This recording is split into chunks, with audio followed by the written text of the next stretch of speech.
Chers camarades, le 10 septembre 2025, il ne s'est pas rien passé dans le pays.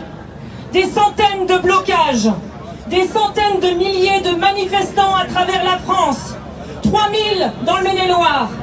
Pour FO 49, ce 18 septembre, c'est la continuité du 10.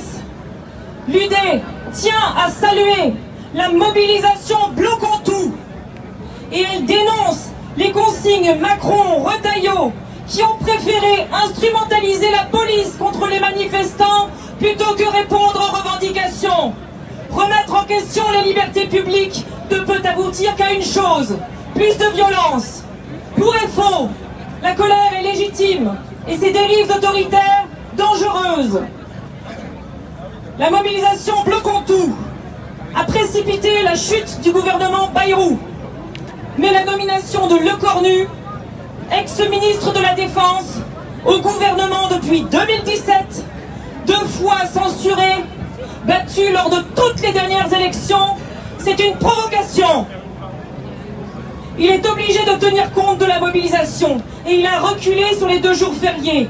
Mais tout le monde sait qu'il compte poursuivre dans la même direction.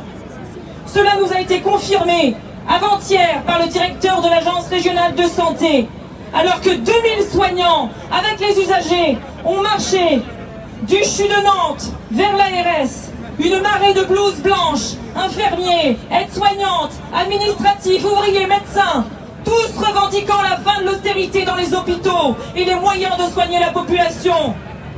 Comment supporter davantage 10 millions de pauvres officiellement dans le pays, plus de 2000 enfants qui dorment à la rue, 162 000 travailleurs pauvres dans les pays de la Loire, des licenciements à la pelle, des coupes sévères à tous les niveaux, des hôpitaux qui ne peuvent plus soigner et une circulaire Vautrin qui ose leur ordonner de se préparer à la guerre d'ici 2026 en mars.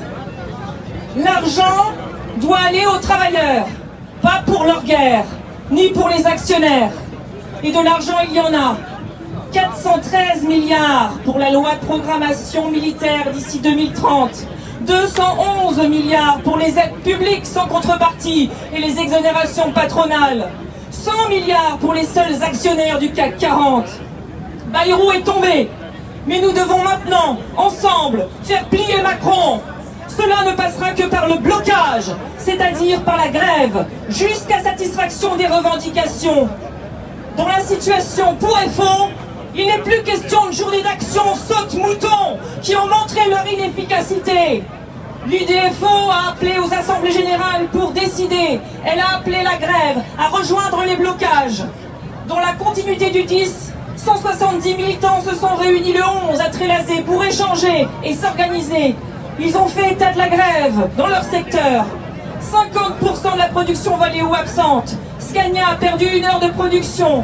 Tous les restaurants universitaires étaient fermés, sauf un. Mais les étudiants et les personnels de l'université se sont arrangés pour le rendre gratuit. Bravo à eux.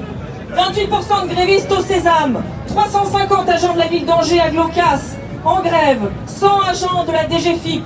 50% des agents de la plateforme téléphonique de la CAF. 30% des agents d'accueil.